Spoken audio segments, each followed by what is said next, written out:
Señor, te damos gracias por tu palabra. Queremos pedirte para que pues nos des de tu fe, nos des de tu amor, de tu gracia a través de este estudio. Te pedimos que tu palabra, que es viva y eficaz, traspase nuestro corazón. Te pedimos que obre un fruto en nuestras vidas, Señor, en el nombre de Jesús. Amén. Bueno, este libro de Habacuc habla acerca de la fe en tiempos difíciles, ¿no? Y estábamos viendo cómo Habacuc, precisamente, todo comienza con preguntas que tenía. No entendía por qué el mismo pueblo de Jerusalén pecaba contra Dios, no había justicia, los mismos judíos pecaban contra Dios y parecía que Dios no hacía nada, ¿verdad? Entonces tiene la osadía de preguntarle a Dios, ¿no? Y vimos esto en el capítulo 1 y Dios le responde a Habacuc. Y entonces le dice que va a hacer un juicio en contra de su propio pueblo. Qué fuerte. Entonces no es que Dios no sea justo, Dios iba a hacer un juicio, pero Habacuc no lo sabía. Pero bueno, esa pregunta abrió esta caja de Pandora para ver toda la visión que Dios le mostró a Habacuc.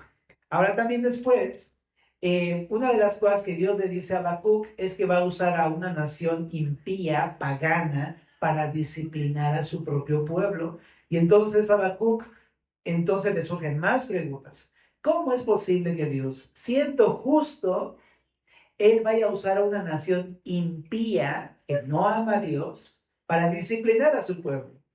Entonces le pregunta otra vez a Dios en la segunda pregunta en el capítulo 1, verso 12.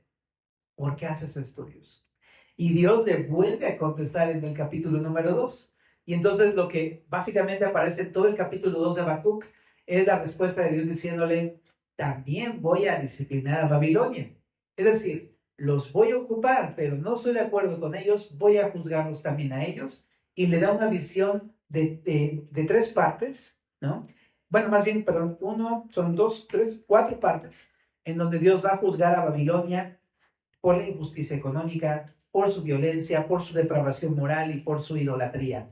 Estos cuatro puntos, ¿verdad? Pero también dijimos que esta profecía de Habacuc no solamente es contra Jerusalén o contra el pueblo de Babilonia, sino ellos se convirtieron simplemente en un tipo de todas las naciones. Es decir, así como Dios juzgaría en aquella época a Judá y a Babilonia, eso se convierte en un aviso del juicio futuro. Dios va a juzgar a todas las naciones de la misma forma. El Señor es justo, no está de acuerdo con la maldad, ¿no? Muchas veces vemos maldad en el mundo y no explicamos por qué sucede, pero Dios va a juzgar al mundo. Y el hecho de que haya ocupado en la historia naciones impías para juzgar a otras naciones, no significa que esté de acuerdo con estas cosas. Y al final Dios también va a traer un juicio sobre estos instrumentos que Dios ha usado en la historia. Bueno, entonces hasta aquí las preguntas de Habacuc. Entonces, el día de hoy vamos a ver la tercera pregunta, bueno, más que pregunta, es lo que Dios le va a decir, lo que Habacuc le va a decir a Dios por tercera ocasión. Y ya no son preguntas, es una oración la que va a hacer Habacuc. Entonces leamos en el capítulo 3, verso 1, dice así. Oración del profeta Habacuc sobre Sigionot. Oh Jehová, he oído tu palabra y temí. Oh Jehová, aviva tu obra en medio de los tiempos. En medio de los tiempos, hazla conocer. En la ira, acuérdate de la misericordia. Entonces Habacuc, al ver esta visión del juicio contra Judá y Babilonia, levanta una oración. Ya no son preguntas, como te decía, si te das cuenta, más bien es una súplica, es una petición, es un ruego, de hecho, y está pronunciada en algo que le llama aquí Sigionot. Entonces, ¿qué es eso? Bueno, hay varios comentarios, nadie realmente sabe completamente qué quiere decir, pero la mayoría están de acuerdo con que puede ser un género o estilo musical, un arreglo musical o incluso un instrumento musical. Y esto tendría todo el sentido porque en el capítulo 3, el verso 19, hasta el final en tu Biblia, hasta abajo, dice al jefe de los cantores sobre mis instrumentos de cuerdas, ¿no? Entonces parece ser que más bien sintió, ¿no? Quizá era una melodía, como que estaban tocándola y sobre esa canción daban la profecía, se hacía la oración. Es como cuando acá nuestro hermanito toca el teclado, ¿no? Y está así tocando suavecito y estamos orando. Algo así podría llegar a ser. Bueno, pero está interesante el uso de la música, ¿no?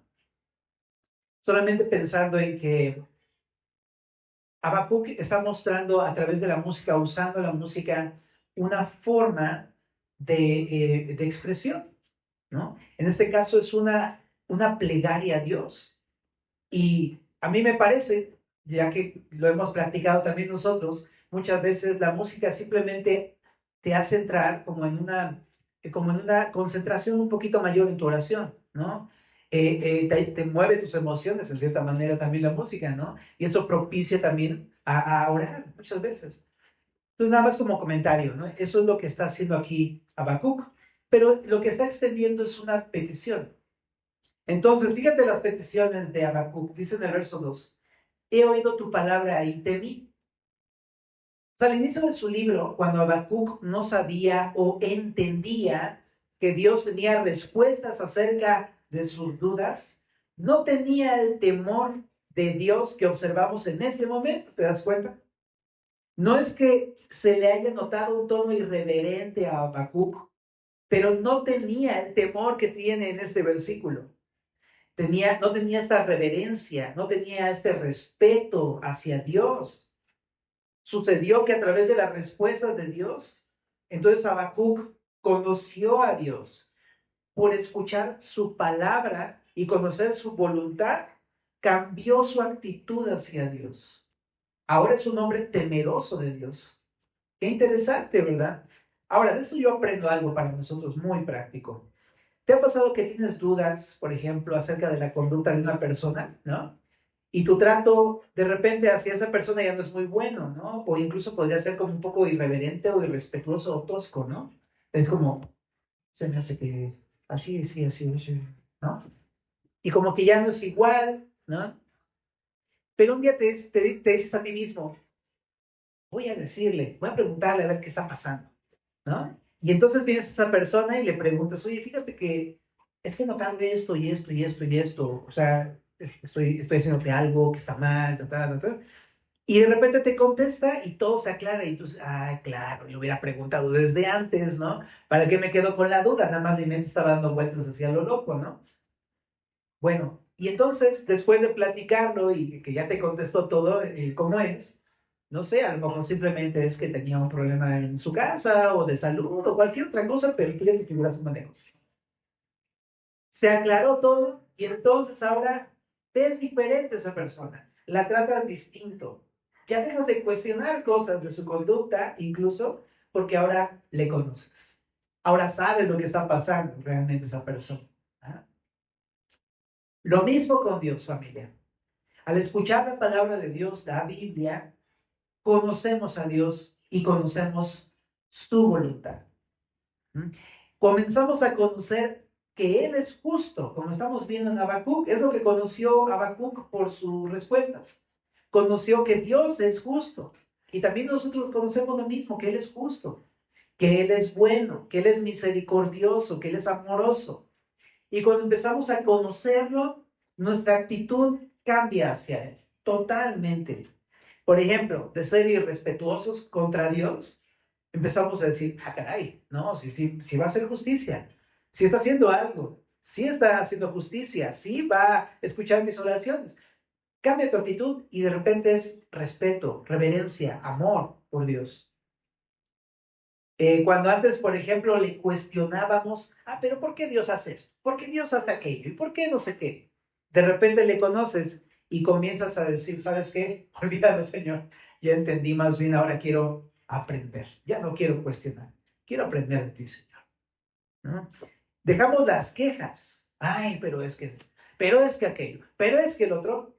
Y comenzamos a agradecer a Dios. Dejamos de desobedecer y ser bien obstinados en nuestro pecado y en nuestra maldad y empezamos a obedecerlo porque entendemos qué es lo que Él está haciendo. A mí me pasa mucho eso, que de repente no entiendo por qué me pide ciertas cosas hasta que de pronto me responde y digo, ay, caray, sí es cierto. Entonces me lleva a decir, ya no tengo que hacer esto, tengo que hacer esto. Así es como enseña la familia. Entonces, ¿qué es lo que entiendo, que aprendo de esto? En resumidas cuentas, el Señor quiere que perseveremos en su palabra. Escuchemos la palabra. Y con escuchar me refiero no solamente a venir a sentarnos y escuchar de oído, sino me refiero a recibir lo que nos está diciendo. Y es un proceso de mantenernos constantemente recibiendo, escuchando su palabra. Eso es lo que nos va a dar la actitud diferente en la vida cristiana. Una actitud muy diferente a Dios. Entonces, si quizá a lo mejor vienes así, ¿no? Con pues cuestionamientos, con batallas, y por qué no, Dios, y por qué esto, y por qué aquello, y así estamos como Jacob, ¿no? Yo te gano, Dios, y esto, pero no, y es, ¿sabes? Es simplemente ven a su palabra.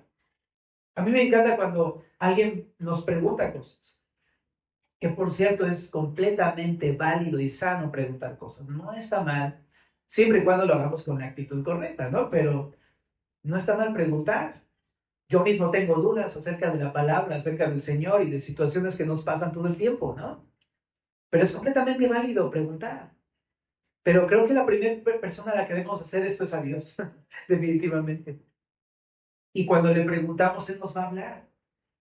¿Y dónde nos va a hablar? En su palabra. Ahí nos va a responder el Señor en la Biblia, ¿no? Por eso necesitamos poner atención. Ahora, hay otra petición que hace aquí Habacuc.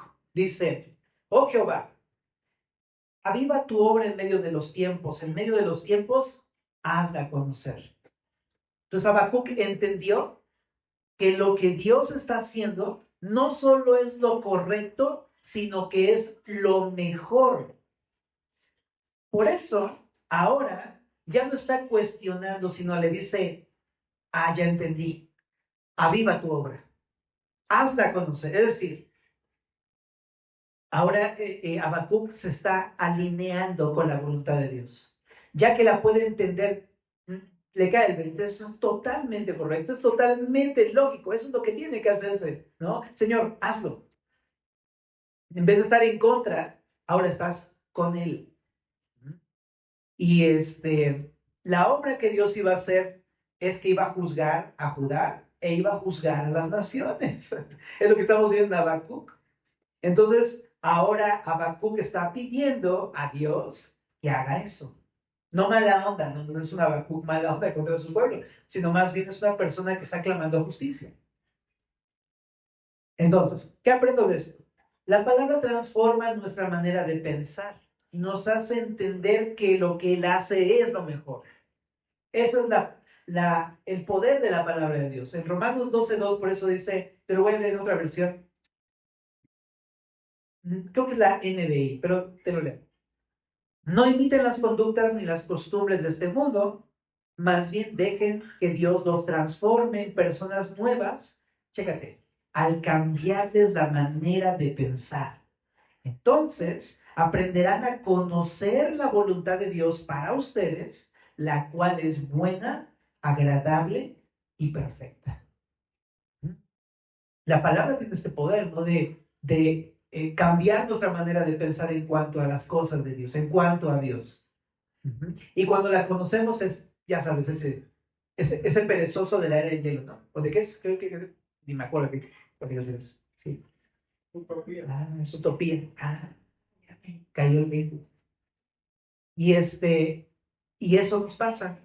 A veces no sabemos por qué está sucediendo esto en mi vida, por qué Dios está permitiendo esto, por qué esta persona, por qué este trato. Y nos empieza a caer el 20. Claro, es que Dios está haciendo algo, ¿no?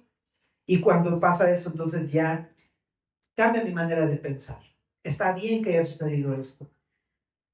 Un ejemplo es las enfermedades, ¿no? Las enfermedades nos causan un conflicto grueso a todos, o sea donde sea que estemos, a todos nos causan situaciones.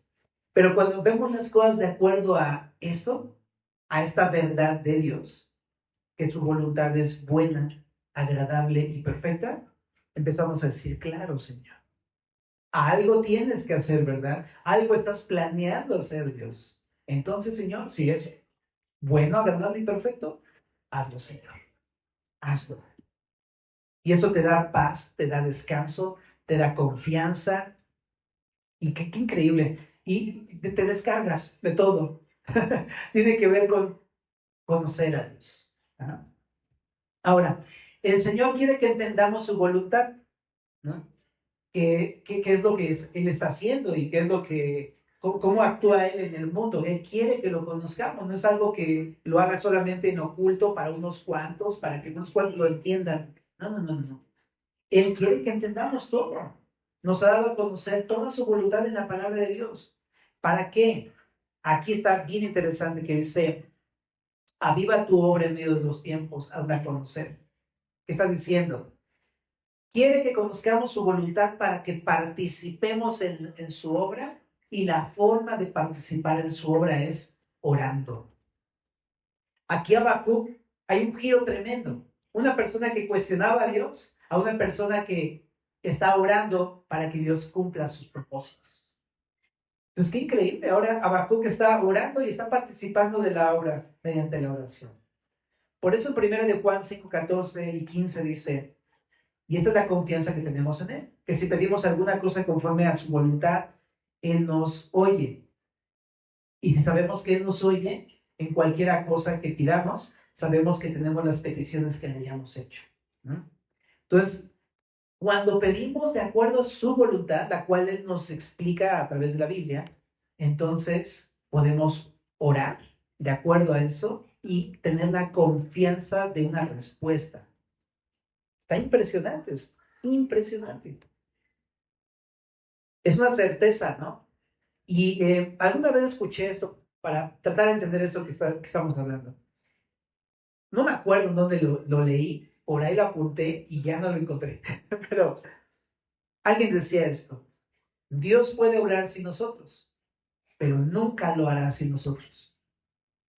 Y eso me ha caído bien de decir es cierto. O sea, no es que no pueda hacerlo, pero Él quiere usar a la iglesia. Y quiere usar a la iglesia que ora, que está clamando. Yo me he dado cuenta. Sí, yo sé que Dios puede hacer las cosas sin mí, pero cuando oro veo cosas. ¿Por qué? Porque Él quiere eso. Quiere usarnos como sus instrumentos. Y aquí Habacuc está orando por esto. ¿Y qué crees que pasa? Va a venir Babilonia sobre los judíos.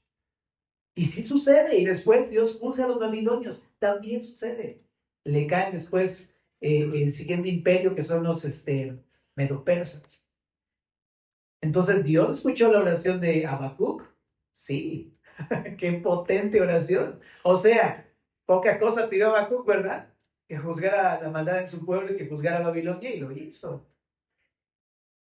Entonces, familia, si Dios oye nuestras oraciones, si Dios quiere usarnos como iglesia para eso, ¿verdad? Necesitamos conocer su voluntad para entenderla y servir al Señor, orando por eso. Él quiere hacer justicia en aquellas cosas injustas que vemos en nuestro mundo el día de hoy.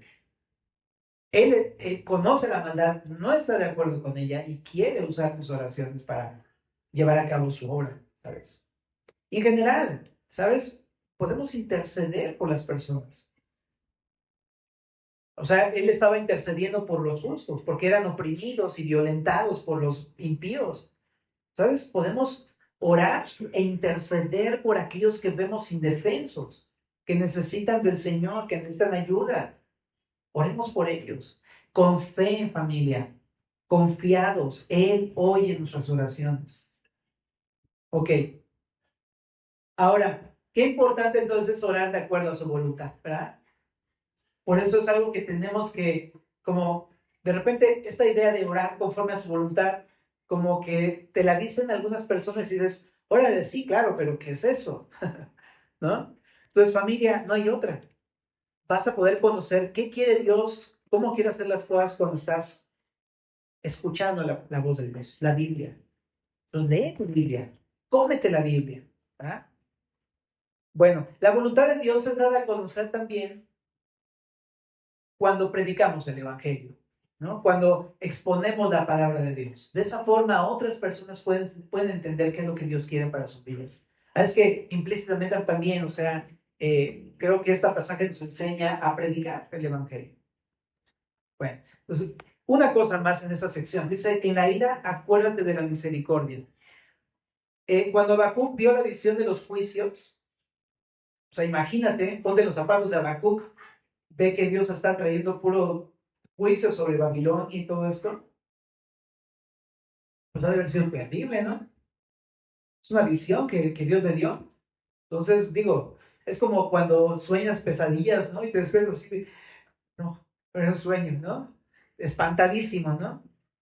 Y seguramente sucedió así con Habacuc, era algo terrible. Y entonces lo que le pide él en oración es esto: acuérdate de la misericordia en la ira. O sea, significa Dios, ten compasión de nosotros, ten amor por nosotros cuando llegue el momento de tus juicios. Entonces, qué interesante. Por un lado, no es que Dios lo olvide, no es que Dios se olvide de tener compasión o algo así, sino simplemente Habacuc hace una referencia a la naturaleza de Dios. Él es justo, es un Dios justo, pero también es un Dios lleno de amor y de compasión. En toda la historia de Israel ha sido así con ellos. Entonces está evocando esta idea de que Dios siempre ha sido así. Por lo tanto, esperaremos que Dios sea así el día de hoy. Ajá. Entonces, de esto aprendemos lo siguiente, familia: que el Señor va a venir a juzgar, va a venir a desatar su ira, la ira de Dios. Pero Él es amoroso y compasivo. Y Él quiere, antes de traer juicio, tener compasión del arrepentido. Él quiere mostrarle su amor al arrepentido. Él quiere perdonar al arrepentido de corazón. Pues en primer lugar, ¿no? Si tú sientes que el Señor va a juzgarte y te va a condenar, es una buena oportunidad para que sepas que Él quiere perdonarte. Él no quiere juzgarte. En Romanos 5:8 dice lo siguiente: mas Dios muestra su amor o su compasión por nosotros, en que siendo aún pecadores, Cristo murió por nosotros. Lo que estoy diciendo es que nos sentimos que Dios nos va a juzgar porque somos pecadores, porque sabemos que hemos hecho lo malo delante de Dios. Pero me encanta que Dios está dispuesto a manifestar su misericordia, su amor, su compasión. ¿Cómo? Entregó a su Hijo Jesús. Él pagó nuestros pecados en la cruz. Él cargó nuestra culpa. Él cargó nuestro castigo. Y en eso se manifiesta su gran amor. Y la Biblia dice en Juan 3:16, de tal manera amó Dios al mundo para que ha dado a su Hijo unigénito para que todo aquel que en él cree no se pierda, mas tenga vida eterna. O sea, si tú crees en Jesús, le entregas tu confianza y tu fe, entonces te perdona, te da vida eterna. Ya no hay más juicio. Te decía que estoy haciendo mi demo en Romanos, ¿te acuerdas? Te platiqué. Es que Romanos me encanta. Pero me encanta este versículo 1 del capítulo 8. ¿A quién no, no? Ninguna condenación hay para los que están en Cristo Jesús. Desde el primer momento en el que crees en Jesús, ya no hay condenación, ya no hay juicio, ya no tienes que esperar un castigo para condenación. De ninguna manera. Porque tienes el perdón de Dios, tienes la salvación del Señor. Entonces, número 1, si tienes hoy que reconciliarte con Cristo, pídele perdón. Él ya pagó tus pecados en la cruz. Número 2, si ya hemos recibido su amor y compasión, familia, podemos orar esto por nosotros, Señor. Cuando vengas en tu ira, ten misericordia de nosotros. Acuérdate de la misericordia. Y esto es totalmente bíblico porque el Señor ya pagó nuestros pecados. Y seguro es una promesa que el Señor se va a acordar de su misericordia. Y no nos va a castigar. Va a pasar de largo el castigo. No nos va a castigar como nos mereceríamos. Y de hecho, el día de hoy tampoco lo hará, si hemos creído en el Señor. Y número 3, tenemos que interceder por otros. ¿Bien? Eso nos enseña esta sección. Tenemos que interceder por otros. Porque Habacuc no solamente está orando por sí mismo en esta sección, en la ira acuérdate de la misericordia, sino por el pueblo completo. Está diciendo, de todo el pueblo, acuérdate de la misericordia, Señor. Que esa es una intercesión. Entonces, si tú ves que alguien va derechito al infierno, lo que necesitamos hacer es doblar la rodilla y orar por las personas. Ora por tu familia, ora por tus amigos. Incluso si es un desconocido, ora por esa persona, ¿no? Ora por aquellos que están en eminencia, por nuestros gobernantes. Oremos por las personas que necesitan conocer a Jesús. Bien, continuemos, porque ahora esa es la petición de Habacuc, ¿no? Ya no son preguntas, ya no son cuestionamientos, es una oración de fe, de confianza. Está participando en la obra del Señor Habacuc. Ahora, la respuesta de Dios es esta. Chécate la respuesta, bien fuerte. Dice, Dios vendrá de Temán y el santo desde el monte de Parán. Su gloria cubrió los cielos y la tierra se llenó de su alabanza. Y el resplandor fue como la luz. Rayos brillantes salían de su mano y allí estaba escondido su poder. Delante de su rostro iba mortandad y a sus pies habían carbones encendidos. Se levantó y midió la tierra, miró e hizo temblar a las gentes. Los montes antiguos fueron desmenuzados. Los collados antiguos se humillaron. Sus caminos son eternos. He visto las tiendas de Cusán en aflicción. Las tiendas de la tierra de Madián temblaron. En esta sección lo que estamos viendo es cómo Dios le contesta a Habacuc. Y lo que le contesta es con lo que va a ser en un futuro. La aparición de Dios en su poder. Y esta sección nos muestra cómo va a venir Dios, cómo va a ser el regreso de Jesucristo, que tanto estamos esperando. Nos muestra la supremacía de Dios, la naturaleza de Dios, el poder del juez. Eso es lo que nos muestra esta sección. Primero dice, vendrá de Temán. Temán era una región edomita. Los edomitas eran descendientes de, ¿te acuerdas de quién? De Saúl, ¿verdad? El hermano de Jacob. Bueno, el Colorado. ¿Ah? Y representan a los enemigos del Señor. Es decir, quizás este pasaje lo que quiere decir es que así como juzgó a sus enemigos anteriormente, vendrá a juzgar a todas las naciones. Por otro lado, algunos sugieren otra interpretación de este pasaje. También la ciudad de Temán era una ciudad edomita asociada con la sabiduría, por lo que tal vez signifique que Dios en su sabiduría vendrá a juzgar a las naciones enemigas. ¿No? Bueno, ambas probabilidades son correctas. Entonces, eso dice, vendrá desde Temán y también dice desde Parán. ¿A qué se refiere Parán? Algunos historiadores, arqueólogos, dicen que se refiere al Monte Santo, al Sinaí, a Seir, en donde Dios en la época de Moisés manifestó su gloria. Esta imagen donde Dios mismo desciende sobre el monte Sinaí, y te acuerdas la imagen de lleno de tinieblas el monte y luego lleno de fuego, carbones encendidos, una luz muy potente ahí arriba, ¿no? Que parecía que todo estaba incendiando y todo temblaba alrededor del monte Sinaí y todo el pueblo estaba aterrado de la presencia de Dios. Pues lo que está significando este pasaje donde dice desde Parán, perdón, significa que el Dios santo que se manifestó en el Sinaí también se manifestará en su regreso para juzgar. En la época de Moisés no vino para juzgar, vino para tener comunión con su pueblo, pero el pueblo falló. ¿Ah? Pero en la segunda vez que vino como un hombre dispuesto a morir y a pagar el pecado de su pueblo. El regreso de Jesús será para juzgar. Así es que el Señor vendrá con toda su gloria. De hecho, vino con toda su gloria en Cristo Jesús, ¿verdad? Pero vendrá con toda su gloria también en su regreso a juzgar en esta ocasión. Bien, y el efecto de la llegada de Jesús al mundo va a verse de la manera en cómo se ve en el verso 6 y 7. Gentes temblando, montes antiguos desmenuzados, collados humillados. Cusán en aflicción y Madián temblando. Esto de Cusán y Madián es lo mismo.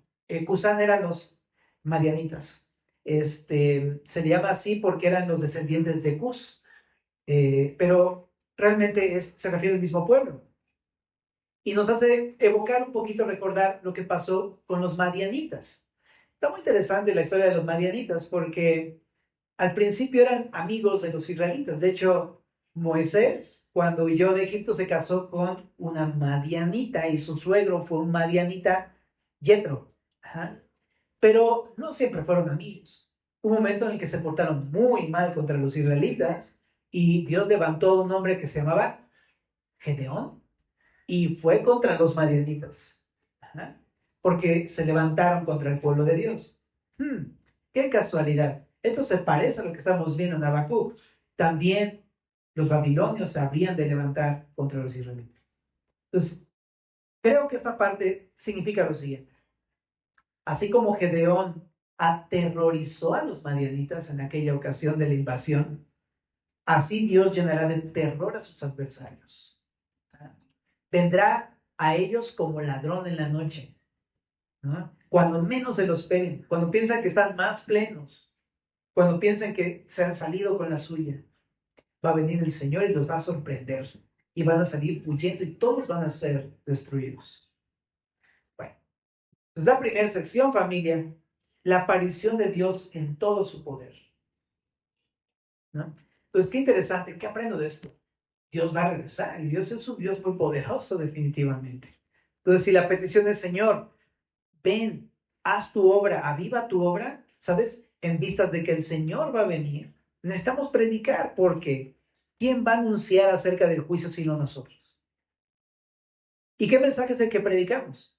El Evangelio, ¿no? En el Evangelio, pues, significa las buenas noticias. De lo que habla es que estamos ya condenados por nuestros pecados y vamos rumbo al juicio por nuestro pecado, no porque Dios sea malo. Y lo que predicamos es arrepiéntete, cree en Jesús, Él te va a salvar, Él te va a librar, así como al pueblo de Israel. Pero necesitas hablarlo a otras personas. Así es que este pasaje yo creo que habla de eso. Anunciamos su regreso, anunciamos su poder para que la gente se arrepienta, para que sepa que hay un Salvador. Bueno, la segunda sección de este pasaje es el verso 8. Sigamos leyendo, dice, te airaste, o sea, te enojaste, oh Jehová, contra los ríos te airaste. Fue tu ira contra el mar cuando montaste en tus caballos y en tus carros de victoria.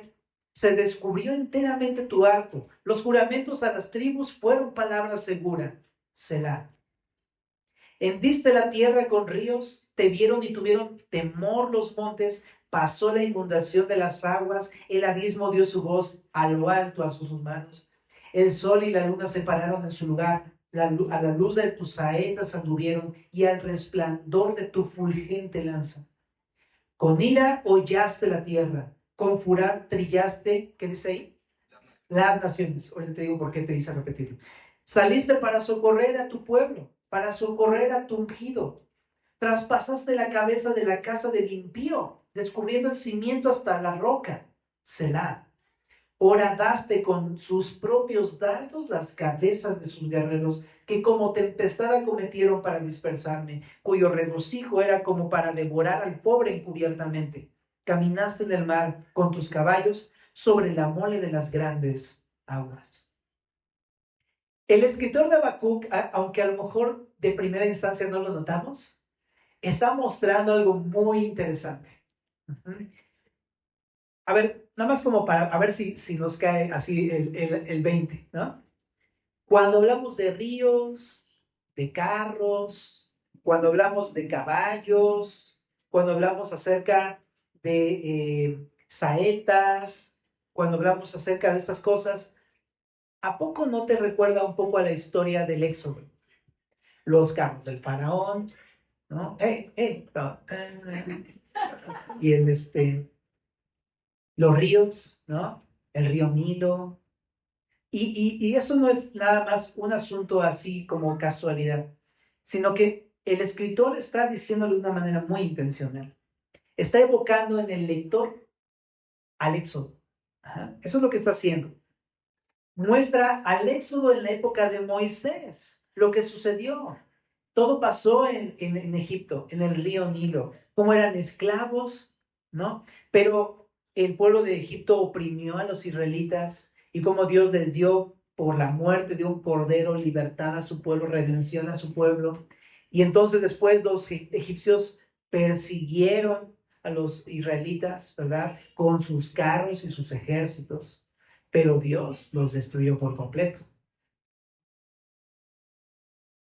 Entonces los destruyó no solamente con cuando hizo cerrarse el Mar Rojo, sino con sus saetas. Todas estas plagas que Dios envió por boca de Moisés, ¿no?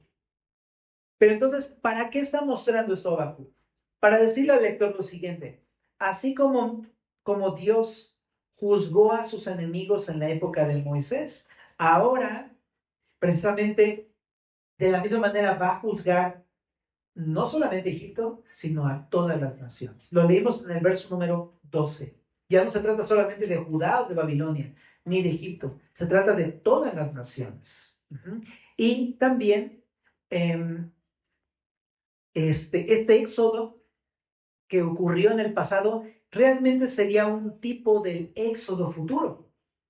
En el éxodo pasado Dios le dio libertad al pueblo de Israel, pero en este éxodo futuro por fin Dios, cuando venga a traer juicio sobre las naciones, por fin dará libertad absoluta a su pueblo. Entonces habla acerca del momento en el que por fin ya se acabó este sistema, se acabó la maldad, se acabó el pecado, el Señor viene a reinar. Es que increíble. Ahora, entonces, aquí Moisés representa, es un tipo del futuro Salvador que es Jesús, el cual es el que vendrá a realizar este segundo éxodo. Israel es un tipo que representa al pueblo al cual va a salvar en un futuro su iglesia. El ungido que aparece acá en el verso número 13 es un tipo del rey del linaje de David, que es Cristo. Faraón y su ejército representan al diablo y sus huestes. Y el mar representa a las personas impías de todas las naciones. Entonces, el éxodo resulta que lo ocupa Habacuc para simplemente hablar de lo que va a ser el futuro, de cómo va a venir Jesús a libertar por fin a su pueblo. Increíble. Yo de esto, creo que al leer esto, creo que podemos tener esperanza en nuestros corazones. Es decir, el Señor va a venir a traer libertad, y libertad absoluta, por fin, ¿no? Nos va a libertar, por fin nos va a libertar, por fin nos va a dar salvación absoluta, redención absoluta. Y para confirmarlo, precisamente nos dice esto. Fue un éxodo el tipo del futuro éxodo. ¿Y qué hace entonces después Habacuc al final? Yo creo que lo que tú y yo haríamos, ¿no? Fíjate el verso 16. Oí y se conmovieron mis entrañas. Cuando tú y yo estamos, a lo mejor cuando estamos bien, como que no entendemos tanto este pasaje. A mí me ha pasado. Pero cuando estamos abatidos por la maldad de este mundo y que escuches que Dios te está diciendo que por fin va a traer libertad absoluta a tu corazón y a tu vida, no hay otra manera de poder responder al Señor.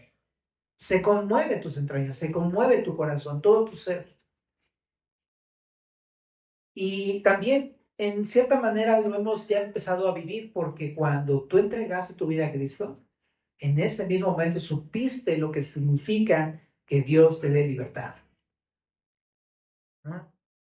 A mí me encanta recordar siempre ese primer momento, ¿no? Ese primer momento en el que creí en Jesús. Y recuerda ese momento en el que creíste en Jesús, en el que veniste al Señor y el Señor te dijo, perdonado, pagado por completo. Ya no hay culpa, ya no hay condenación, ya pasó todo. Y te dio libertad de la muerte, del pecado, de tu carne, se acabó.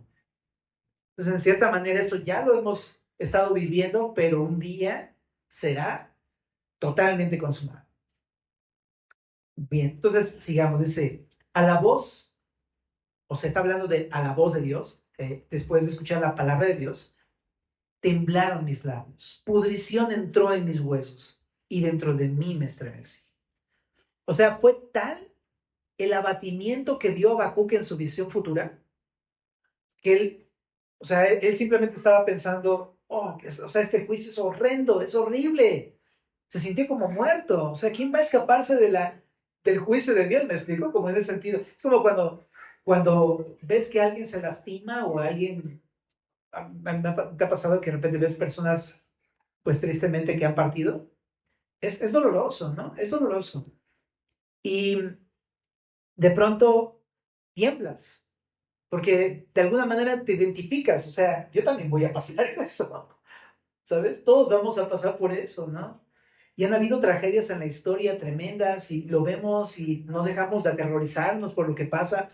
Em, por ejemplo, he estado viendo no sé por qué lo estoy viendo, pero ya sabes cosas de la historia, ¿no? Que la bomba atómica, que el holocausto y cosas así que luego siempre nos dejan de impresionar por lo impactante que es.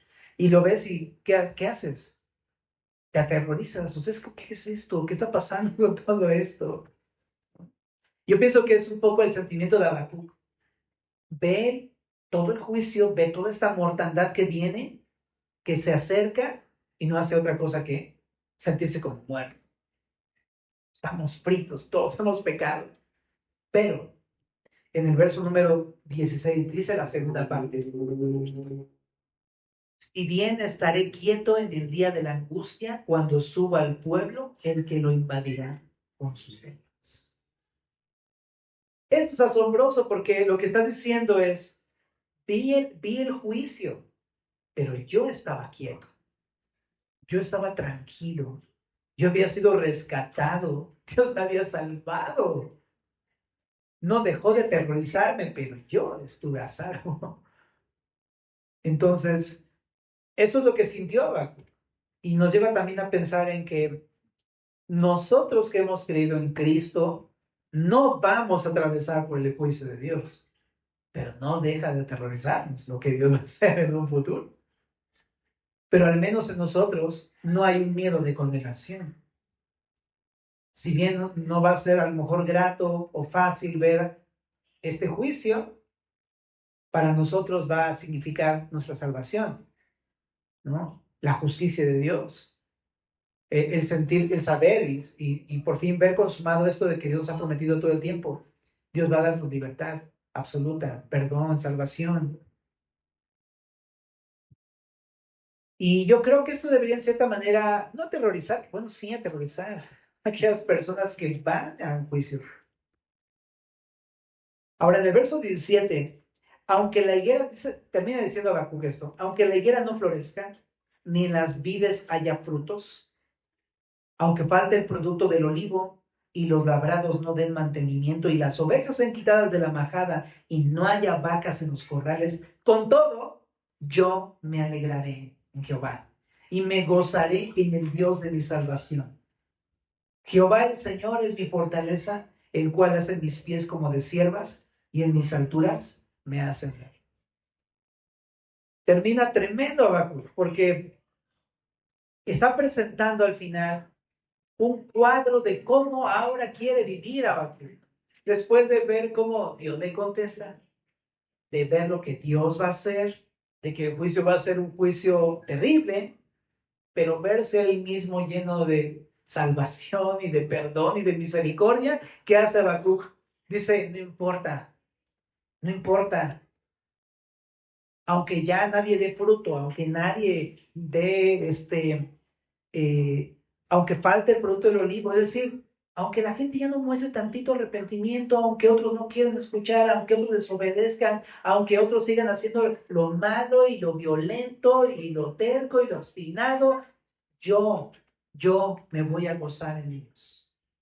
Voy a vivir una vida llena de fe, una vida llena de gozo por la esperanza que tengo asegurada en el Señor. Yo muchas veces me he deprimido porque vemos, ya sabes, cómo están las cosas el día de hoy y dices, no, pues está horrible, no, ¿cómo puedo tener alegría? ¿Qué te pasa? ¿No? ¿Cómo puedo tener fe en un mundo así tan horrible, no? Y sí, es así el mundo, pero por eso Habacuc nos anima a ver más allá de lo que está aquí en este mundo, lo que Dios tiene planeado. Y eso nos debe llevar a tener esa esperanza. Dios nos asegura la salvación. Dios nos asegura la victoria. Entonces, cuando ponemos nuestros ojos en estas cosas, ahora sí puedo decir, voy a confiar en ti, Dios. Voy a tener gozo, puedo tener gozo a pesar del momento tan difícil o triste o caótico que estoy viviendo. Puedo tener gozo, Señor, y alegría porque nos has prometido la resurrección, nos has prometido la vida eterna. Nos has dicho tantas promesas acerca de que estaremos contigo, que puedo estar tranquilo, totalmente confiado. Entonces, aunque Judá y las naciones no respondan con fe al Señor, Habacuc se alegrará en Dios en su salvación. Así hoy la gente, aunque no responda, nos podemos alegrar en nuestro Salvador. Y termina citando el Salmo 18, Habacuc, que es un salmo maravilloso de David. Ajá. Y es esto: Jehová, el Señor es mi fortaleza, el cual hace mis pies como de ciervas y en mis alturas me hace andar. Este salmo lo escribió David en una época muy difícil también de su vida, ¿no? En el cual estaba siendo él perseguido, pero en medio de todo está reconociendo la esperanza que Dios le ha prometido a David, ¿no? Y ahora, este final presenta a David como un tipo de los justos, los cuales dan toda la gloria al Señor, porque así como David confió en él y vio su salvación de Dios, el justo el día de hoy, así como David, verá la salvación de Dios. De la misma forma en cómo se lo mostró a David, exactamente igual. El día de hoy también tenemos esa fortaleza, por tanto, del Señor, que nos hace andar como andan las siervas ahí en las alturas, ¿no? Está hablando de los animalitos que luego andan ahí, en las alturas, ¿verdad? Igual, Dios nos enseña a caminar a pesar de las cosas como se ven el día de hoy. Nos da fortaleza, ¿verdad? Y así acaba, dice el jefe de los cantores, sobre mis instrumentos de cuerdas. Entonces, para meditar, por último, familia, este pasaje nos anima entonces a una cosa. El libro de Habacuc nos anima a una cosa. Nos anima a tener una vida de fe en un mundo difícil, en tiempos difíciles. Podemos confiar en nuestro Dios porque es un Dios fiel, justo, bueno, compasivo, amoroso. Podemos vivir una vida de gozo a pesar de que todo sea un caos y tristeza y miseria por la esperanza que tenemos. Podemos tener esperanza incluso, confiando que Dios va a hacer lo que dijo que va a hacer. Él va a traer salvación al justo y va a traer castigo al impío. ¿Estamos? Oramos. Señor, te damos muchas gracias por tu palabra, Señor. Gracias por recordarnos estas cosas, por animarnos una vez más. Tú conoces cuántos de nosotros venimos abatidos, sin fe, deprimidos, sin esperanza, Señor. Por eso te pedimos para que tú transformes nuestra mente y nuestro corazón para poder creer estas cosas y ver estas cosas con fe, Señor. Te pedimos que así como a David también nos levantes, nos des esta fe, este gozo, esta esperanza que necesitamos en un mundo así tan difícil como el día de hoy, Señor. Y te pedimos también, Señor, que pues todo lo que hemos visto en Habacuc sea encarnado en nuestras vidas, en el sentido de que pues tú nos hables, tú nos muestres tus respuestas, tú nos ayudes a ver las cosas como tú las ves, Señor. Danos esta fe, Señor. Y gracias, Dios, porque a fin de cuentas todo esto comenzó en la cruz, pero también terminará con tu regreso, Señor. Podemos estar completamente confiados en ti. Gracias por tus promesas, por tu fidelidad, Señor. Tú eres bueno y confiamos en ti. En el nombre de Jesús. Amén.